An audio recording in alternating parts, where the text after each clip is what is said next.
अस्सलाम वालेकुम। पाक आर्मी जिंदाबाद। पाकिस्तान की तमाम मसल्ह फ़ौज जो कि हमारी मुहाफ़िज़ हैं, हमारा दिफ़ा करती हैं, उनको मेरी तरफ़ से सलाम।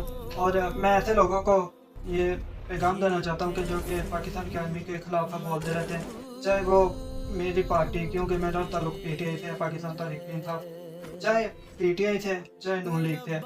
ये पिछले बहुत वक़्त से ऐसा ये चलता आ रहा है कि जब भी किसी को माज़ूल किया जाता है, जब किसी को हुकूमत दी जाती है, तो सबसे बड़ा ये मसला बनता है कि डायरेक्ट आर्मी पे अटैक होता है और आर्मी पे अटैक किया जाता है। लोग आर्मी को गालियाँ निकालते हैं, जो लीडर होते हैं वो लोगों को भड़काते हैं आर्मी के खिलाफ, लेकिन ये सब कुछ नहीं होना चाहिए। हाँ, जहाँ पे इतने अच्छे लोग होते हैं वहाँ कुछ बुरे भी होते हैं। उन लोगों को ज़रूर क्रिटिसाइज़ करें, तनकीद करें, लेकिन जो हमारे आर्मी है, पाकिस्तान की आर्मी, उसकी लिहाज़ा बिल्कुल भी मुखालफत नहीं करनी चाहिए।